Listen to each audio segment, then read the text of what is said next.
Assalamualaikum warahmatullahi wabarakatuh. Waalaikumsalam warahmatullahi wabarakatuh.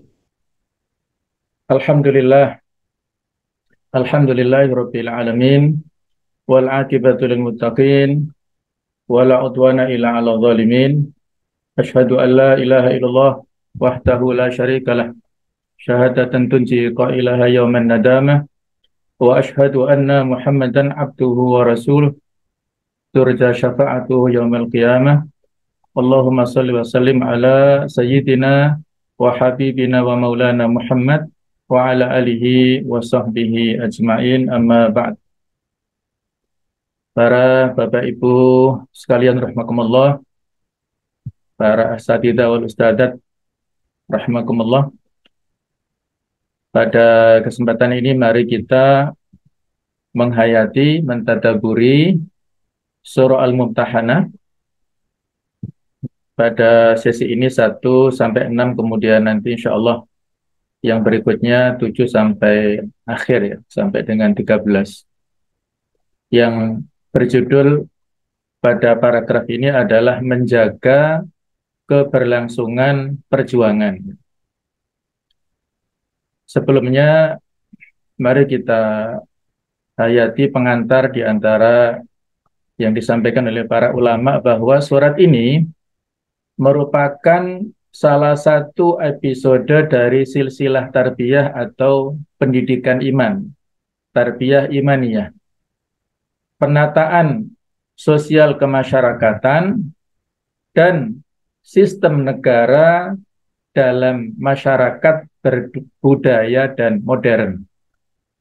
Ia merupakan salah satu episode dari silsilah yang panjang atau bagian dari manhaj ilahi yang terpilih bagi kaum muslimin yang terpilih pula.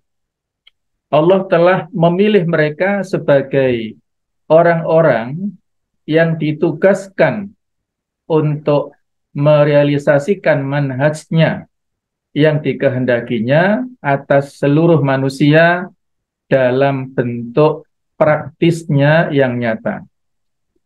Hal ini demi tegaknya suatu sistem di atas bumi ini yang memiliki tanda-tanda dan batasan-batasan serta pribadi-pribadi yang istimewa dan berbeda.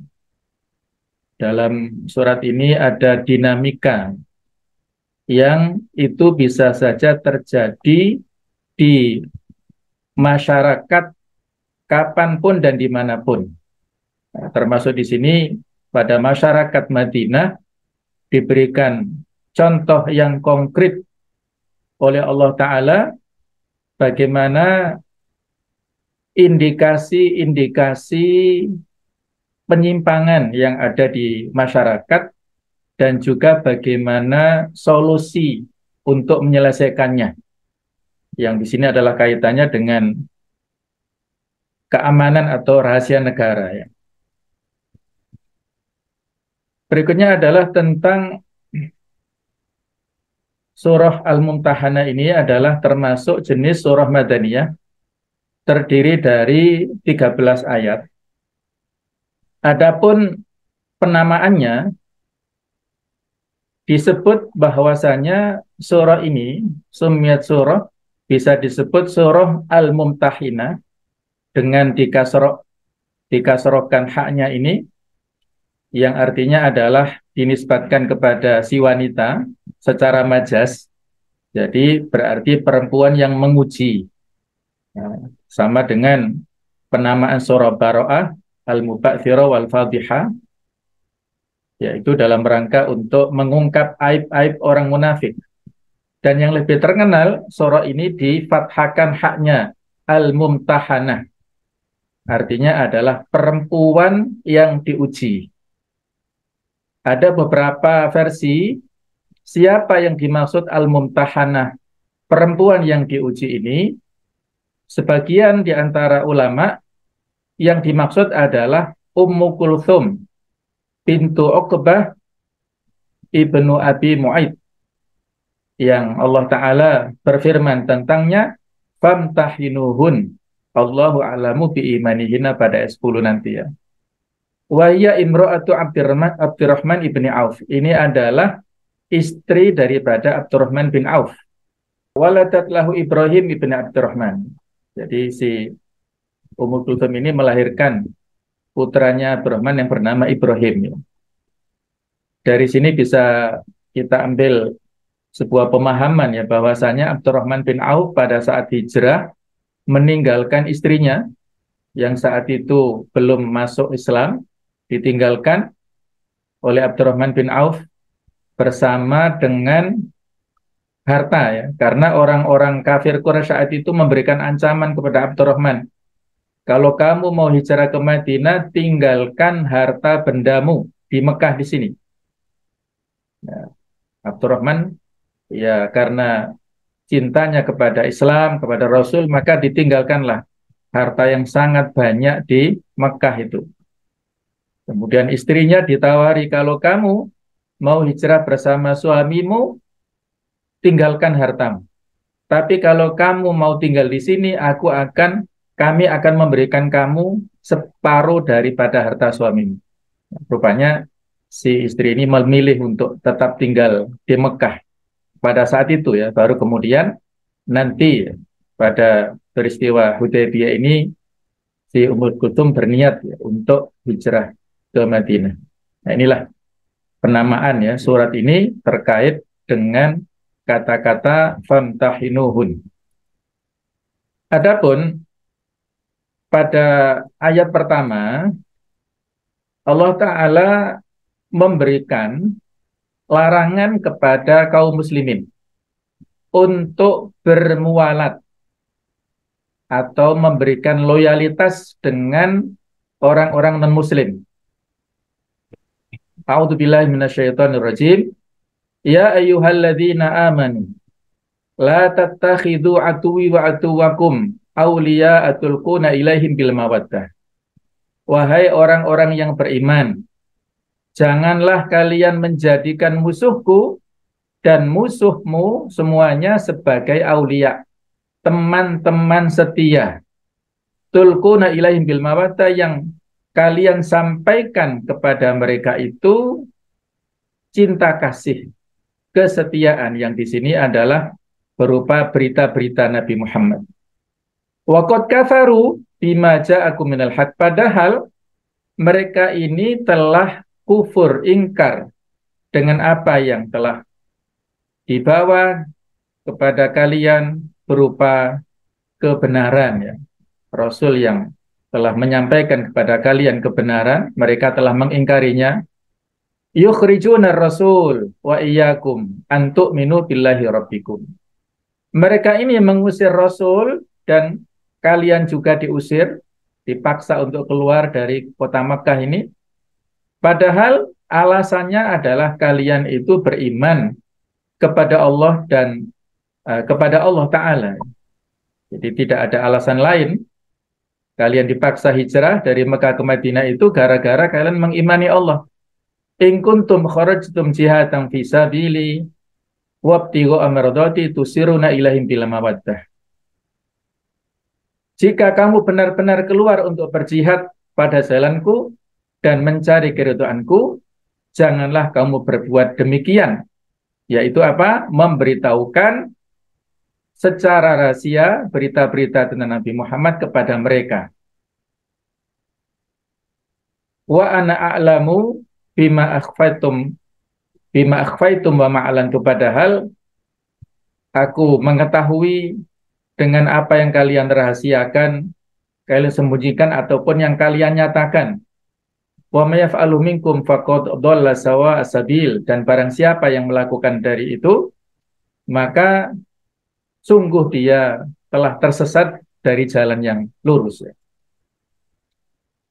Nah, di antara riwayat yang menyebutkan tentang sababun nuzul, latar belakang turunnya ayat yang pertama ini, disampaikan oleh Asy-Syaikhani, yaitu Al-Bukhari dan Muslim, serta para ulama yang lain disandarkan kepada seorang sahabat mulia Ali bin Abi Thalib, bahwasanya beliau mengatakan, ba'atsana Rasulullah SAW pada satu saat Nabi mengutus kepada Ali bin Abi Thalib, kemudian juga Zubair, dan juga Miqdad bin Aswad, dan Nabi menyampaikan kepada para sahabat mulia ini, intoliku hatta ta'tu raudhata khokh, pergilah kalian sampai kalian nanti di sebuah tempat yang bernama Kebun Khokh, ini berada di selatan Madinah, jarak antara Madinah dan Mekah, tapi lebih dekat ke Madinah.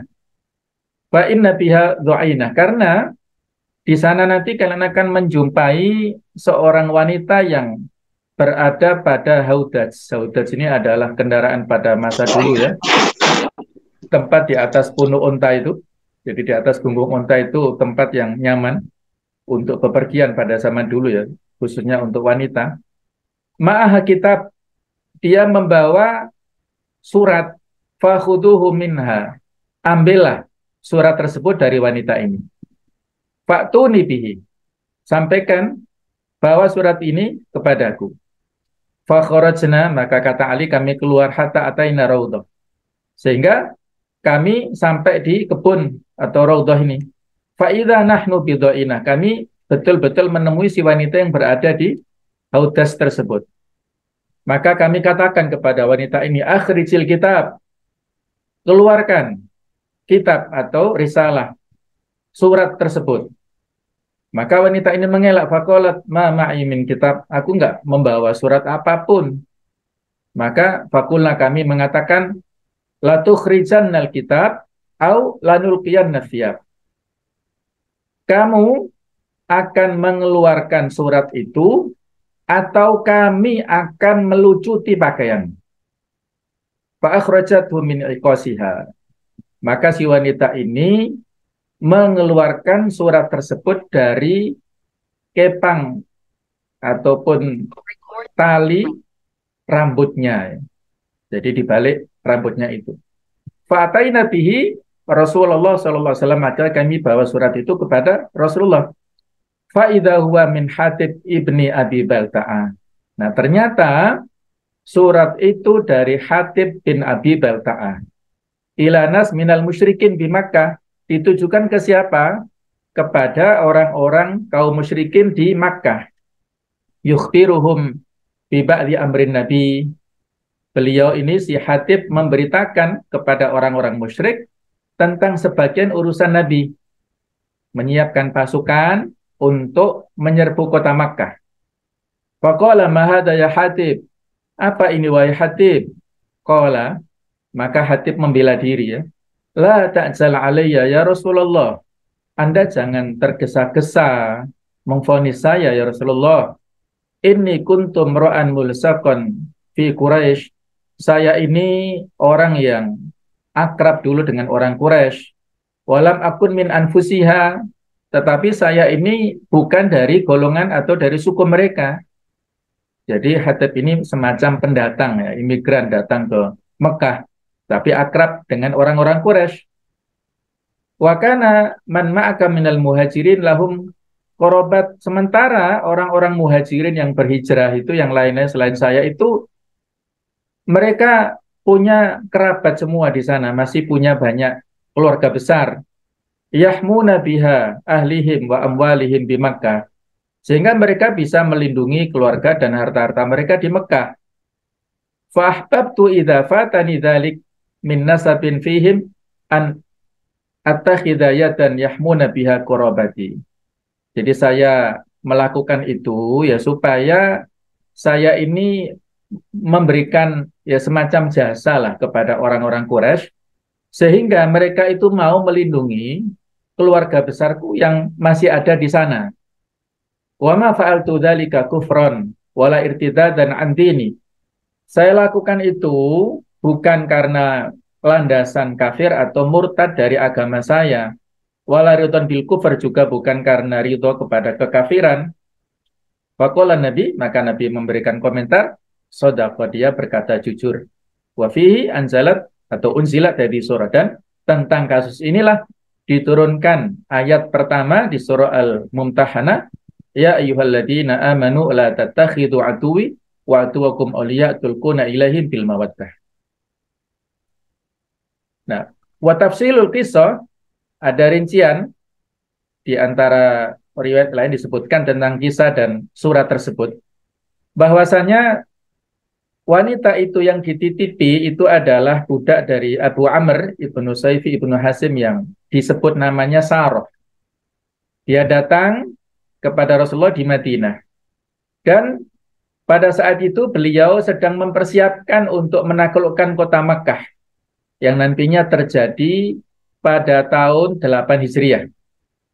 Maka saat itu ya beliau ini menyampaikan hajatnya, kebutuhannya, dan fahatha Banil Muthalib alal ihsan ilaiha, maka Banil Muthalib memberikan saran supaya memperlakukan si wanita ini dengan baik. Fataha Hatib ibnu Abi Balta, maka saat itulah dimanfaatkan oleh Hatib bin Abi Balta ini dan memberikan kepada wanita ini uang tips ataupun jasa, ya, uang jasa sebanyak 10 dinar. Dibungkus di sebuah kain burda dan dibawakanlah kepada wanita ini satu surat untuk penduduk Makkah yang kurang lebih inilah tulisan ataupun catatan ringkasnya, ya, dari Hatib bin Abi Balta'ah kepada penduduk Makkah. I'lamu anna Rasulullah SAW yuridukum fakhudhu hidrakum. Ketahuilah bahwa Rasulullah menginginkan kalian, akan menyerang kalian, maka berhati-hatilah kalian. Fakharajat Sarah, maka saat itu keluarlah Sarah dari Madinah mau ke Mekah. Wa nazala Jibril alaihissalam bil khabar, maka turunlah Jibril dengan membawa berita ini. Maka faba'atha Rasul, beliau mengutus, ya, Rasul ini mengutus Ali, ada Ammar bin Yasir, kemudian ada Umar, kemudian ada Amr, ya, ada Amr, kemudian ada penunggang kuda yang lainnya. Jadi intinya yang sudah kita sebutkan di atasnya. Nah, pelajaran yang bisa kita ambil, ya, dari kisah sahabat Hatib bin Abi Balta'ah, hal pertama yang harus direnungkan oleh orang-orang adalah kelakuan Hatib ini. Itu seorang muslim yang telah berhijrah. Dia termasuk salah seorang yang diberitakan kepadanya tentang rahasia misi dan penyerangan ke Mekah. Di sana terdapat faktor-faktor yang menyingkap tentang penyimpangan-penyimpangan jiwa manusia yang sangat menakjubkan. Kadangkala jiwa manusia, walaupun telah sampai kepada kesempurnaan dan kekuatan puncaknya, namun pada kondisi-kondisi tertentu menjadi lemah karena kelemahannya sebagai manusia. Dan tidak ada yang dapat menjaganya dalam kondisi-kondisi demikian, melainkan hanya Allah semata-mata yang dapat menolongnya, ya. Jadi kalau di antara qadiyatul ummah, persoalan problematika umat itu, ya, al-mutajadida yang selalu aktual dan dinamis itu adalah jiwa manusia ini sendiri, ya. Di sini kita diberikan pelajaran bagaimana Hatib bin Abi Balta'ah ini memberikan contoh kepada kita, ya. Ini semata-mata adalah takdir Allah juga, ya. Walaupun beliau adalah ahlul badar, as-sabiqun, ya, orang-orang yang juga termasuk hijrah, yang baik keislamannya, tetapi masih, ya, dalam tanda kutip ada keplesetnya, ya, namanya manusia. Maka ini pelajaran yang sangat berharga bagi kita semuanya, ya.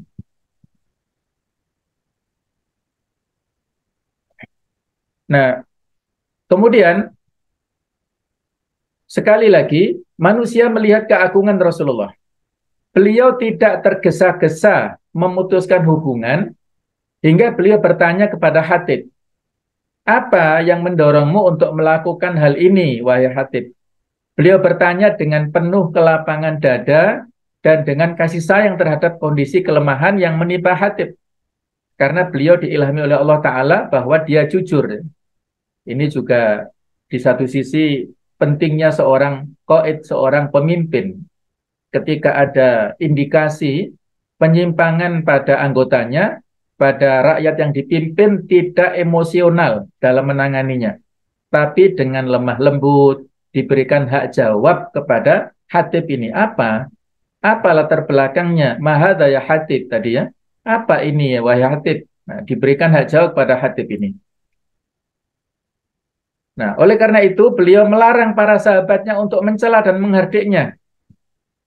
Yang pada saat itu Umar malah akan membunuhnya. Ya Rasulullah, aku akan penggal si munafik ini, itu kata Umar ya.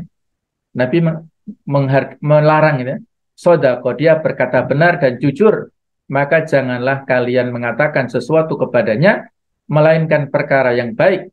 Beliau ingin membantunya dan membangkitkan kembali dari ketergelincirannya.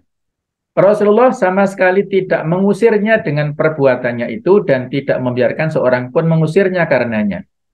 Ya di antara alasannya karena Hatib ini adalah Ahlul Badr. Ada sebuah hadis yang para ulama berbeda pendapat ya tentang kesohihannya, hadis qudsi yang mana Nabi menyampaikan, Allah Ta'ala berfirman kepada atau tentang Ahlul Badr, i'malu ma syi'tum qad ghafartu lakum, berbuatlah semau kalian karena aku telah memberikan ampunan kepada kalian. Nah, termasuk di sini ya, Ahlul Badr ini mulia sekali. Hatib ini adalah orang para sahabat yang di antara para sahabat yang ikut perang Badar ini memiliki keistimewaan.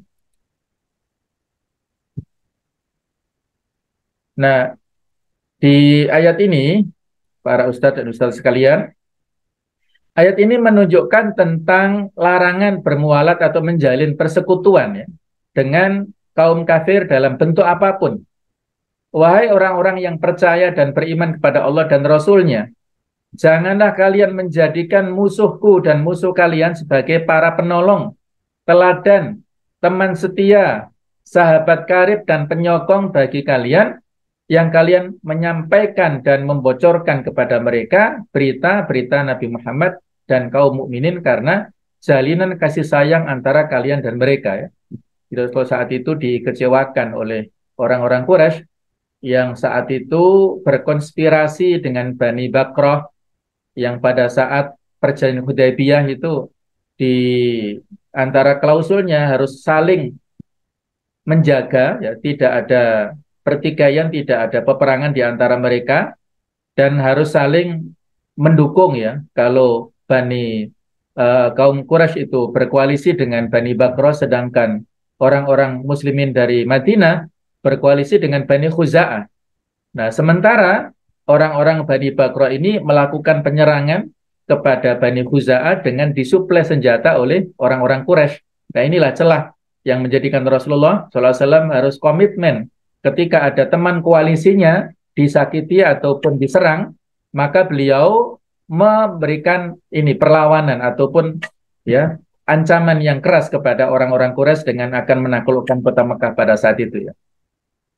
Nah, ayat ataupun ya ayat-ayat yang serupa dengan yang telah kita sebutkan surat Al-Maidah 51 ya, larangan untuk menjadikan orang-orang Yahudi dan Nasrani sebagai wali, pemimpin, pelindung dan penolong sebagai teman setia. Ba'dhum awliya'u ba'd, sebagian mereka adalah mendukung ataupun sebagai teman setia bagi sebagian yang lain. Kemudian juga Ali Imran 28, la yattakhidul mu'minun al-kafirin awliya' min dunil mu'minin. Janganlah orang-orang beriman menjadikan orang-orang kafir sebagai pemimpin. Jadi kalau Al-Maidah 51 ini sebagian ulama mengatakan aulia di sini adalah sebagai teman setia, ya, walaupun di sini saya ambil yang bermakna pemimpin ya. Nah, tapi ini dikuatkan oleh Ali Imran 28 yang lebih tegas, tidak boleh menjadikan orang-orang kafir ini sebagai pemimpin. Kalau menjadikan mereka teman setia saja tidak boleh, apalagi menjadikan mereka sebagai pemimpin, itu mafhum muwafaqahnya. Sebab larangan di atas ada dua, yaitu padahal mereka telah ingkar kepada kebenaran disampaikan kepadamu, mereka mengusir Rasul dan kamu sendiri karena kamu beriman kepada Allah, yaitu Tuhanmu. Ya. Jadi sesungguhnya para musuh telah ingkar dan kafir terhadap Allah dan Rasul-Nya, serta terhadap apa yang datang kepada kalian berupa Al-Quran dan hidayah ilahiyah. Orang-orang kafir itu juga telah mengusir Rasulullah dan kaum mukminin dari Mekah. Mereka karena keimanan mereka kepada Allah dan mereka memurnikan ibadah dan penyembahan hanya untuk Allah Ta'ala. Hal ini sebagaimana dijelaskan dalam ayat lainnya, Al-Hajj ayat 40 ya, yaitu orang-orang diusir dari kampung halamannya tanpa alasan yang benar, hanya karena mereka berkata Tuhan kami ialah Allah. Dan mereka menyiksa orang-orang mukmin itu hanya karena orang-orang mukmin itu beriman kepada Allah yang Maha Perkasa, Maha Terpuji. Al-Buruj ayat 8. Kemudian Allah Ta'ala mendorong untuk tidak sudi bermuamalah dengan kaum kafir. Di ayat ini, janganlah kalian mengambil mereka sebagai wali, pelindung, teman setia. Jika kalian memang pergi keluar dalam rangka berjihad di jalanku dan mencari keridhaanku kepada kalian, janganlah kalian menjalin muamalah dengan musuh-musuhku dan musuh-musuh kalian, sedang mereka telah mengusir kalian dari kampung halaman, rumah-rumah dan harta benda kalian, karena ingin menyusahkan kalian dan benci kepada agama kalian. Kemudian yang kedua, kamu memberitahukan secara rahasia berita tentang Nabi Muhammad kepada mereka karena rasa kasih sayang, dan aku lebih mengetahui apa yang kamu sembunyikan. Jadi kalian membocorkan kepada mereka secara diam-diam berita-berita serta rencana Nabi Muhammad dan kaum mukminin karena didorong oleh perasaan kasih sayang. Kalian melakukan hal itu sedang aku mengetahui segala rahasia, segala isi hati, segala yang tersembunyi dan segala yang tampak. Akulah yang paling mengetahui daripada siapapun tentang apa yang kalian sembunyikan dan apa yang kalian tampakkan.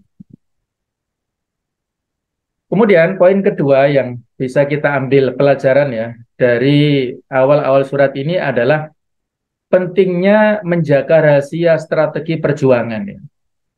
Disebutkan dalam Sirah Ibnu Hisham bahwasanya Rasulullah SAW itu biasa merahasiakan rencana penyerangan terhadap musuh. Bahkan terkadang beliau tidak memberitahukan niat dan tujuannya sampai dekat dengan sasaran. Di antaranya beliau pernah mengutus pasukan kecil kaum Muhajirin, pimpinan Abdullah bin Jahash, dengan membawa surat rahasia yang diperintahkan oleh Rasulullah agar tidak dibaca kecuali setelah 2 hari perjalanan. Setelah Abdullah membukanya dan memahami isinya, ia pun melaksanakannya tanpa memaksa seorang pun dari pasukannya untuk mengikutinya. Ya. Inilah fiqh ataupun kepercayaan yang sangat mendalam dari para anggota kepada pimpinannya. Ya. Betul-betul memiliki kepercayaan dan ketaatan ya, selama dalam hal yang kebaikan tentunya. Nah, juga poin yang berikutnya yang bisa kita ambil pelajaran yaitu tentang penyebab membocorkan rahasia ya. Paling tidak ada 3 poin di sini tentang pengaruh hubungan emosional. Jadi di sini ya ada semacam ikatan-ikatan emosional ya, barangkali karena pertemanan atau karena keakraban dan lain-lain. Juga yang lainnya adalah latar belakangnya lupa kepada pengawasan Allah. Lupa bahwasanya Allah selalu mengawasinya, memantaunya setiap gerak-geriknya walaupun dia berusaha untuk merahasiakan dari Rasulullah, tapi Allah Maha tahu dan Allah Maha kuasa untuk menyampaikan berita itu kepada Rasulnya. Dan juga yang kaitannya lebih khusus tentang Hatib ini adalah mementingkan hubungan kekerabatan daripada perjuangan. Jadi tidak berpikir panjang, dia hanya berpikir untuk kemaslahatan keluarganya. Tidak berpikir untuk keselamatan bangsa dan negara. Inilah faktor yang membahayakan. Ada fenomena di masyarakat yang barangkali punya indikasi dan prioritas hanya untuk kepentingan keluarganya sendiri, bukan untuk kepentingan masyarakat, hanya untuk kepentingan anaknya, kepentingan keturunannya, tidak mementingkan kehidupan kemaslahatan bangsa dan negara ini. Nah, kaitan dengan emosional ini kita diberikan peringatan di surat Ali Imran 118 ya. Ya ayyuhalladzina amanu la tattakhidhu bitanatan min dunikum la ya'lunakum khabalan. Wahai orang-orang yang beriman, janganlah kamu menjadikan teman orang-orang yang di luar kalanganmu seagama sebagai teman kepercayaanmu. Karena ya, layak lunakum khobala. Ya. Mereka ini tidak henti-hentinya menyusahkan kamu. Wadu ma'anitum. Ya.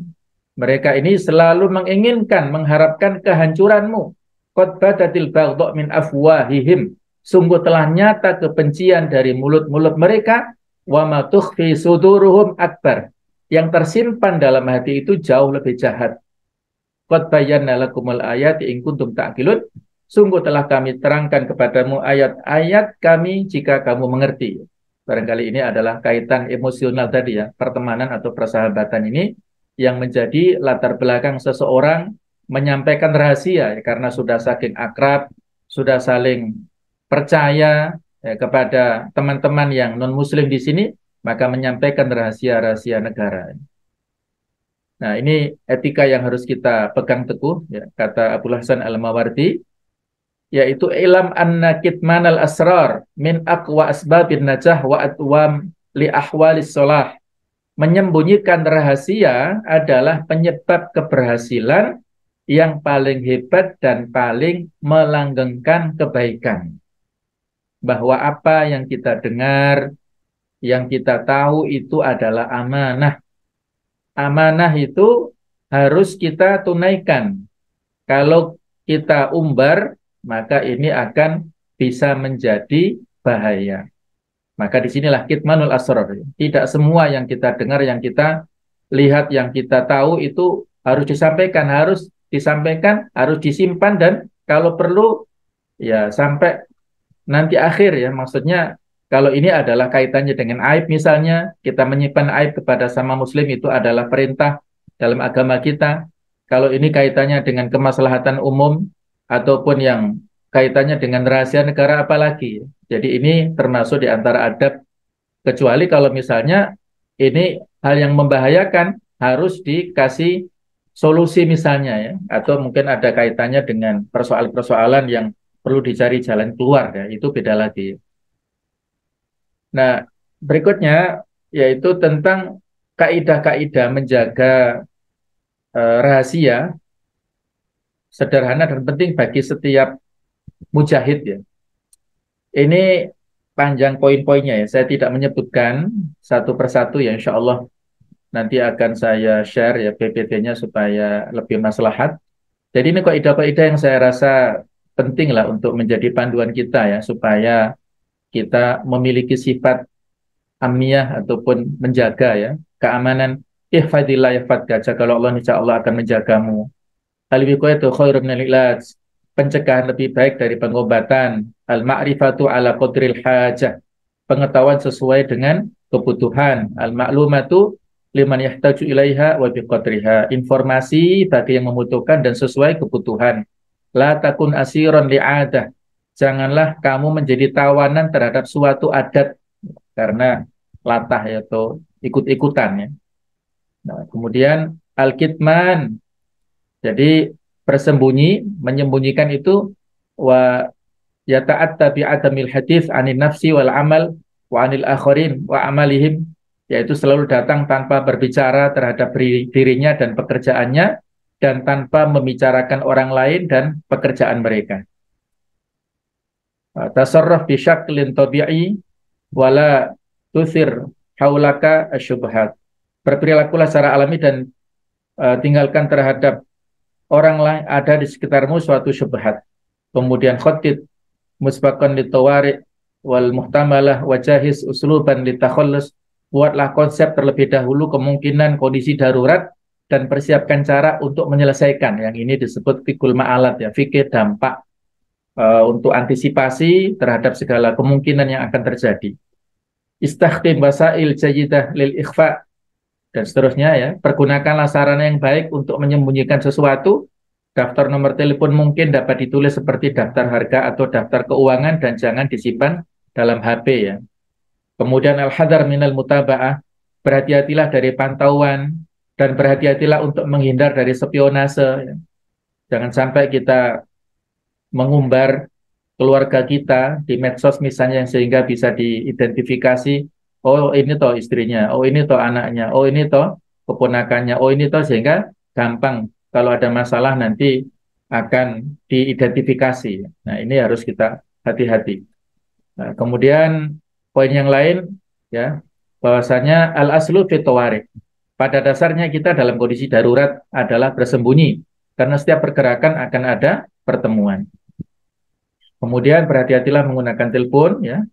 Kemudian nadhif manzilaka bistimrar, bersihkanlah rumah Anda secara kontinu dan hilangkan bukti-bukti. La tutli zaujataka al asraril mujahidin. Janganlah tampakkan istri Anda pada rahasia para mujahid. Kemudian al-hadar minal istidraj, berhati-hatilah terhadap hukum istidraj. Nah, itulah kurang lebih, mudah-mudahan ada manfaatnya. Ini kita sampai pada ayat kedua dan ketiga, ya. Saya baca artinya supaya lebih cepat, ya. Jika mereka menangkapmu, niscaya mereka bertindak sebagai musuh bagimu, lalu melepaskan tangan dan lidahmu kepadamu untuk menyakiti, dan mereka ingin agar kamu kembali kafir. Ayat ketiga, kaum kerabatmu dan anak-anakmu tidak akan bermanfaat bagimu pada hari kiamat. Dia akan memisahkan antara kamu dan Allah Maha melihat apa yang kamu kerjakan. Jika mereka bertemu kalian, mereka memperlihatkan kepada kalian apa yang ada dalam hati mereka, berupa permusuhan dan kebencian. Mereka memusuhi kalian, menjulurkan tangan mereka kepada kalian dengan melakukan berbagai kekerasan fisik dan pembunuhan terhadap kalian dengan begitu enteng, melepaskan lidah-lidah mereka dengan bebas untuk mengumpat dan mencaci maki kalian. Mereka begitu menginginkan dan mengharapkan kemurtatan dan kekafiran kalian terhadap Tuhan kalian, serta kembalinya kalian kepada kekafiran. Mereka pun begitu berambisi melakukan segala cara dengan segenap daya upaya agar bagaimana kalian tidak bisa menggapai suatu kebaikan pun. Permusuhan dan kebencian mereka kepada kalian tidak hanya tersembunyi, tetapi juga secara terang-terangan. Bagaimana bisa kalian menjalin mualat dengan orang-orang seperti itu, menjadikannya sebagai penolong, pelindung, dan teman setia. Wala yazaluna yuqatilunakum hatta yaruddukum an dinikum in istata'u. Mereka itu terus-menerus memerangi kalian sehingga menjadikan kalian murtad dari agama kalian. Kalau mereka memungkinkan memerangi secara fisik, mereka lakukan dengan senjata. Kalau tidak mungkin, maka mereka melakukan qital, peperangan dalam bentuk al-ghuz mustaqafi, al-ghuzul fikri, dan lain-lain, ya, untuk menghancurkan umat Islam dari sisi pemikiran, akhlak, dan lain-lain. Hal ini sebagaimana yang telah disinggung sebelumnya adalah sebagai dorongan untuk memusuhi juga orang-orang yang memusuhi seperti itu. Jadi pada ayat yang ketiga ini Allah menjelaskan ikatan agama dan iman adalah jauh lebih kuat daripada lebih berguna daripada ikatan kekerabatan. Pada hari kiamat kaum kerabat dan anak-anak kalian tidak berguna bagi kalian. Demi kaum kerabat dan anak kalian, kalian sampai rela harus bermualah dengan orang-orang kafir seperti itu. Ini sebagaimana terjadi pada kisah Hatib bin Abi Balta'a yang sudah kita sebutkan tadi, ya. Tetapi yang bermanfaat dan berguna bagi kalian adalah apa yang diperintahkan Allah kepada kalian berupa memusuhi kaum kafir seperti itu, tidak bermualah dengan mereka, serta memperkuat ikatan jalinan keimanan dan persaudaraan agama di akhirat kelak. Allah memisahkan di antara kalian. Dia memasukkan orang-orang ahli taat kepadanya ke dalam surga dan memasukkan orang-orang ahli durhaka terhadapnya ke dalam neraka. Allah Maha melihat, menyaksikan, dan mengetahui segala amal perbuatan kalian. Dia membalas kalian atas semua amal perbuatan itu. Jika baik pula balasannya, dan jika buruk pula akan berikan balasan yang buruk kepada setiap orang ini. Maksudnya adalah kekerabatan tiada bermanfaat dan berguna di sisi Allah jika dia menginginkan untuk menimpakan kejelekan terhadap kalian. Kemanfaatan dan kegunaan kaum kerabat tidak akan bisa sampai kepada kalian jika demi untuk menyenangkan dan memuaskan mereka, kalian rela melakukan suatu hal yang Allah murka. Barang siapa bersikap setuju dan pro kepada keluarganya dalam kekafiran untuk membuat mereka senang, sungguh ia pasti merugi, kecewa, dan sia-sialah amal usahanya. Dan kekerabatan atau kedekatan dengan siapapun tidak berguna baginya di sisi Allah, sekalipun ia adalah orang yang dekat kepada seorang nabi. Kemudian ini adalah ayat-ayat pendukung lain, Al-Mu'minun 101, Abasa, ya, ayat 34-37, ya. Jika ikatan kasih sayang itu tidak karena Allah Ta'ala, ikatan kasih sayang tidak bermanfaat dan tiada berguna pada hari kiamat, karena pada hari itu setiap pertalian akan terputus. yang ada adalah ikatan yang berlandaskan karena ketakwaan dan keimanan ya. Kalau kita dengan keluarga kita landasannya iman dan takwa, insya Allah akan dikumpulkan. Walladzina amanu wattaba'atuhum dzurriyyatuhum biimanin alhaqna bihim dzurriyyatahum, di surat At-Tur ayat 21 itu.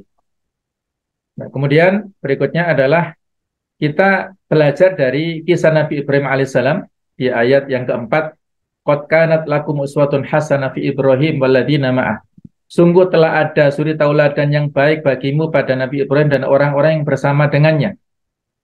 If qaulu liqaumihim, ketika mereka berkata kepada kaumnya, inna bura'a'u minkum, sesungguhnya kami berlepas diri dari kalian. Wa mimma ta'buduna min dunillah, dan dari apa yang kalian sembah selain Allah. Ini berlepas diri dari secara fisik dan dari isme, segala macam pemahaman mereka ini. Kafarna bikum, kami kufur kepada kalian, mengingkari kekafiran kalian. Wa bada bainana wa bainakumul adawatu wal baghdau abada. Dan telah nampak permusuhan dan kebencian selamanya kepada kalian hatta tu'minu billahi wahda. Sehingga kalian mengimani hanya kepada Allah. Nah, ada catatannya di sini, illa qaula Ibrahim, kecuali yang tidak boleh kita tiru adalah perkataan Nabi Ibrahim li abihi, kepada ayahnya, la astaghfironna laka, aku akan memohon ampun untukmu, wa ma amliku laka minallah syai', dan aku sama sekali tidak dapat memiliki dari Allah segala sesuatu, tidak akan bisa menolak siksaan Allah terhadapmu. Rabbana alaika tawakkalna, ya Allah, hanya kepadamu lah kami bertawakal, wa ilaika anabna, kepadamu kami bertaubat, wa ilaikal masir, dan kepadamu lah kami kembali.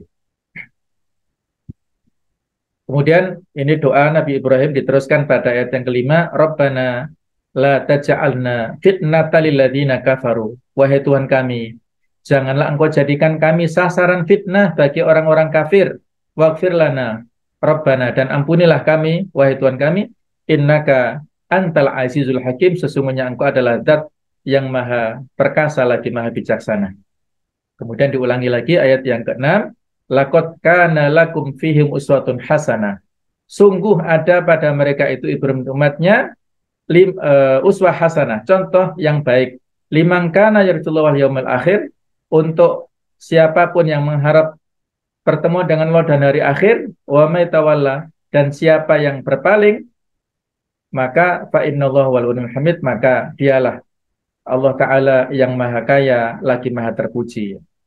Jadi inilah Allah Ta'ala mengingatkan, menghubungkan orang-orang yang beriman dengan generasi awal dari umat yang satu ini, yaitu umat tauhid, dan kafilah yang satu ini yaitu kafilah iman. Memang ia berjarak sangat jauh dalam zaman dan waktu, namun tetap sama dalam karakter iman yang terbebas dari segala ikatan lain yang menafikan ikatan akidah. Sesungguhnya umat tauhid terbentang sejak dari zaman Ibrahim, yaitu bapak tauhid, orang-orang yang beriman yang pertama dan pemilik akidah Hanifah yang pertama.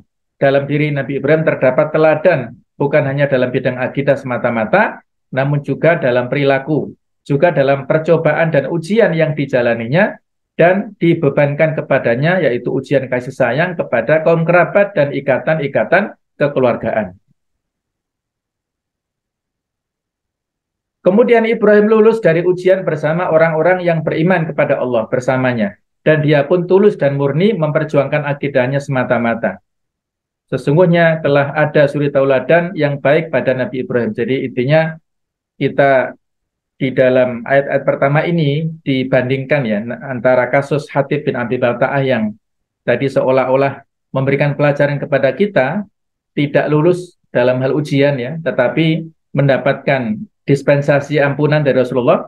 Nah, sedangkan Nabi Ibrahim ini adalah lulus dari segala macam ujian. Wa idib tala Ibrahima rabbuhu bikalimatin fa'atammahun. Ingatlah ketika Nabi Ibrahim diuji oleh Allah Ta'ala, maka fa'atammahunna, Nabi Ibrahim lulus dalam hal segala ujiannya itu. Ini adalah qudwah hasanah untuk kita semuanya.